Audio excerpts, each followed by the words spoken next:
This nation has deliberately stultified itself for almost 1,000 years. Nowhere else have the two great European narcotics, alcohol and Christianity, been so viciously abused as in Germany. Wherever Germany extends her sway, she ruins culture. Nietzsche's dislike of German people and German culture permeates throughout his writings, which is why it can be hard to pinpoint the exact reasons for this dislike.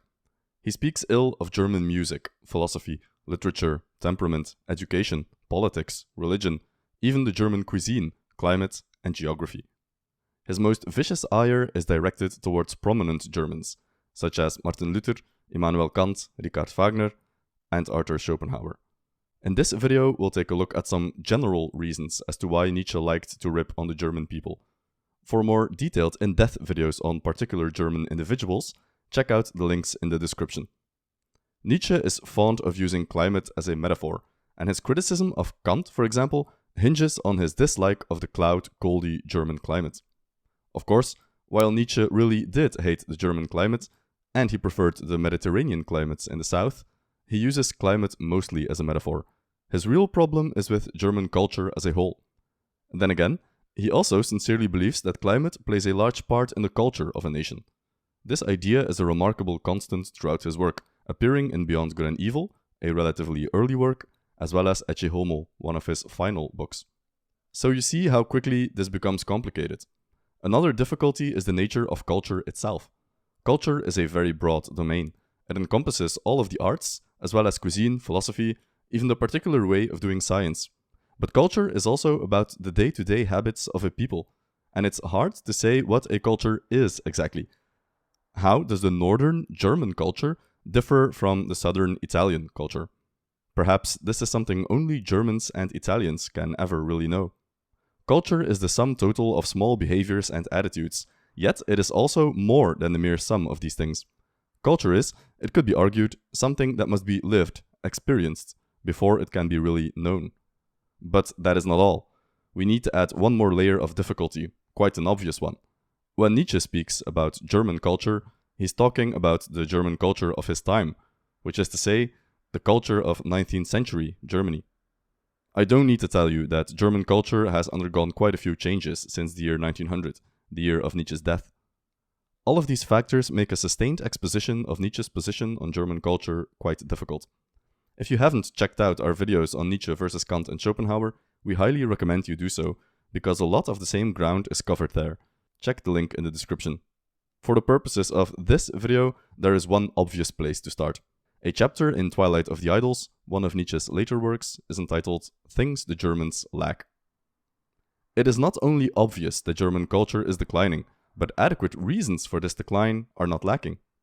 In one paragraph of this chapter, Nietzsche discusses the development of both culture and state, and how one develops at the expense of the other. In other words, you cannot have high culture and high politics. A growing culture means a declining state, and vice versa. This is because, according to Nietzsche, reason, will, and power are limited. If they are spent in one area, they cannot be spent in another. So when a nation puts all of its energy towards the acquisition of political power or military prowess, when all the efforts of a people are directed towards empire, economy, or commerce, little to no energy remains for the development of culture. A state in ascent leads to a culture in decline.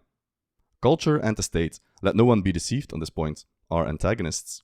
The one lives upon the other, the one flourishes at the expense of the other. Goethe, the titan of literature, who's been called the German Shakespeare for his great influence on German culture, had his most productive output when Napoleon, a Frenchman, was master of Europe, and the political center of Europe was in Paris. When Germany's political power increased, at first steadily after the German campaign of 1813 against Napoleon, and ultimately when Napoleon was defeated, and half a decade after that when the German Empire was born, Nietzsche finds no great intellectual worth mentioning. No one who can compare to these so-called Napoleonic Germans. The increase of German relevance in world politics necessitated their decline in world culture. In the history of European culture, the rise of the empire signifies, above all, a displacement of the center of gravity. I ask you, can you show me a single man of brains who could be mentioned in the same breath with other European thinkers, like your Goethe, your Hegel, your Heinrich Heine, and your Schopenhauer? The fact that there is no longer a single German philosopher worth mentioning is an increasing wonder. Another point of criticism leveled at Germans is their stiffness. You could say this aspect of Nietzsche's critique stood the test of time pretty well. German stiffness, their cold, mechanical, detached style or personality, is one of those stereotypes that have been around for a long time, even to this day. More broadly speaking, there is an age-old contrast between the European South, centered on the Mediterranean and southern France, and the European North, including Germany and Scandinavia.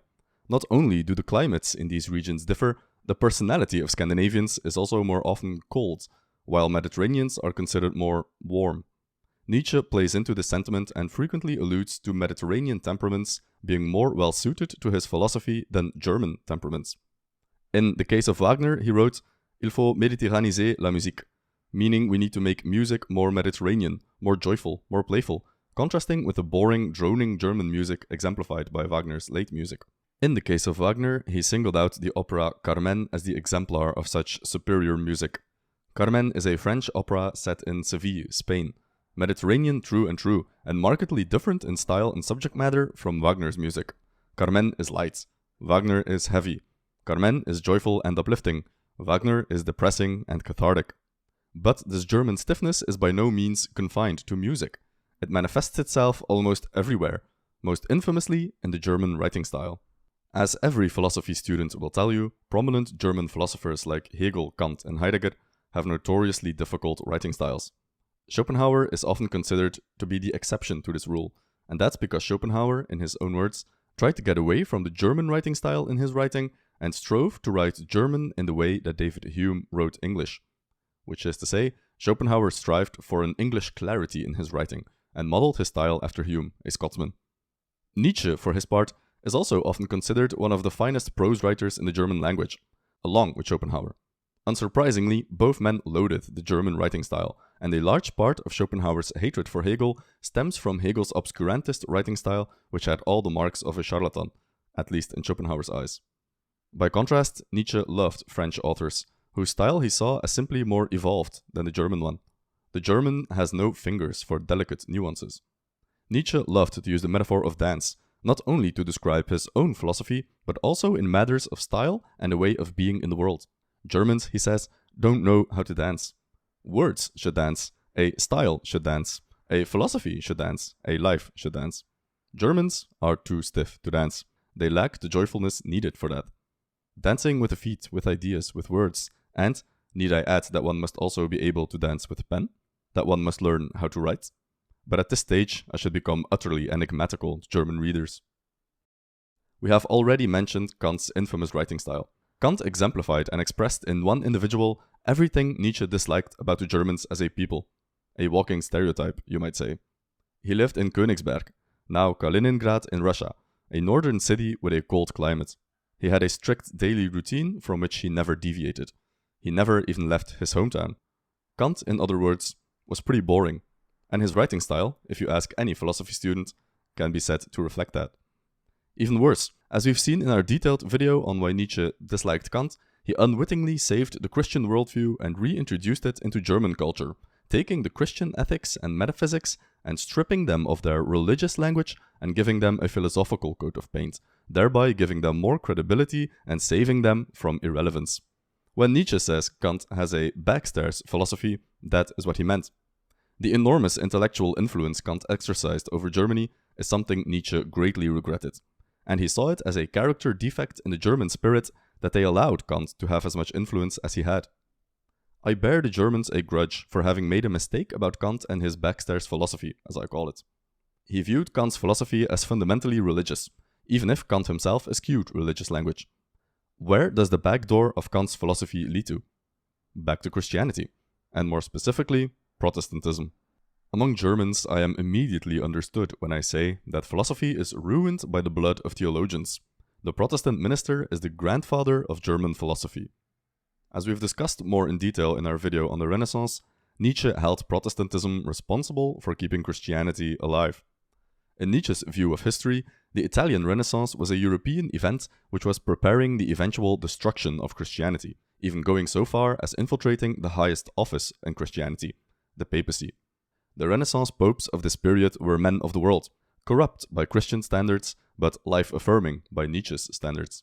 The return to a Hellenic Greek mode of living, an embrace of life force and nature, a move away from the Christian ascetic morality was the beginning of the end for Christianity. The corruption of the Catholic Church is only corruption from the Christian point of view. From Nietzsche's perspective, it was a return of life and will. But this destruction was postponed by a German monk named Martin Luther, who kickstarted the Protestant Reformation. Ironically, by attacking the church, he saved it. By creating a schism in Christianity, Luther saved Christianity. The Protestant Reformation and the resultant Counter-Reformation forced a new kind of piety on Europe, a sort of arms race of religious fervor. Protestantism forced the Catholic Church to take a step back and reel in the corruption. It thereby extended the life of the Church, and if not for Luther, the Church would have either died or become so transformed, in a good way, as to become unrecognizable. At least, that is Nietzsche's view of history. And of course, to Nietzsche's great chagrin, it just had to be a German who saved Christianity. Martin Luther saved Christianity, and a few centuries later, when belief in God was ready to die down again, another German saved the Christian ideal once more, Immanuel Kant. With his backstairs philosophy, the Christian worldview was once again vindicated. To Nietzsche's eyes, it seems like Christianity just won't go away. It always finds its way back to European consciousness, be it through renewed religious fervor in the case of Luther, or through a philosophy like Kant's, which is not explicitly Christian in nature, but which espouses the same ideals nonetheless. And it always finds its way back to Europe through Germans. As he laments in The Antichrist, "If we shall never be able to get rid of Christianity, the Germans will be to blame." Like so many aspects of Nietzsche's philosophy, all roads lead back to Christianity. His dislike of the German people is ultimately founded in their embrace of Christianity, Protestantism in particular, and the theologian's blood that runs through them, as he calls it. Going a level deeper, this propensity of the Germans to embrace frigid systems like Protestantism and the particular way in which they practice philosophy have their roots in the cold, boring, and sunless climate of Germany. How climate influences a people's culture and philosophy is a major theme in Beyond Good and Evil. Nietzsche himself had his most productive years either high up in the Swiss Alps during summer or on the Italian coast and in southern France. He saw it as no coincidence that the French have better literature, and it was no coincidence either that the anti-Christian Renaissance started in Italy and was cut short by a German. The stereotypes that influenced Nietzsche in his thinking, the boring cold north versus the playful hot south, continue to exist today. To this day, Northern Europe is Protestant and Southern Europe is Catholic. We can take a deeper look at Nietzsche's views on climate and how it influences philosophy and culture in a future video if there is enough interest. If you want to see that video, please tell us so in the comments. I'll leave you with the following quote that appears at the end of Nietzsche's Antichrist. It's also no coincidence that he ends this work, this great manifesto against Christianity, with an attack on the Germans. Ultimately, both are intertwined. The Germans keep Christianity alive, and that is their greatest sin. I confess it, these Germans are my enemies. For almost 1000 years now, they have tangled and confused everything they have laid their hands on. They have on their conscience all the half measures, all the 3/8 measures of which Europe is sick. They also have the most unclean, the most incurable, and the most irrefutable kind of Christianity, Protestantism, on their conscience. Thank you for watching. If you like this video, please leave a like and subscribe. And also leave a comment for the algorithm, it really helps out a great deal. Also, a big thank you goes out to our patrons who keep this channel alive. Check out the link in the description if you want to support us as well. Without these Patreons, these videos wouldn't be possible. If you want more videos like this, we've done detailed videos on why Nietzsche hated Kant, and why Nietzsche loved the Renaissance, and why it was such a big deal for Luther to cut short that period and kickstart the Reformation. Again, thank you for watching, and we'll see you in the next one.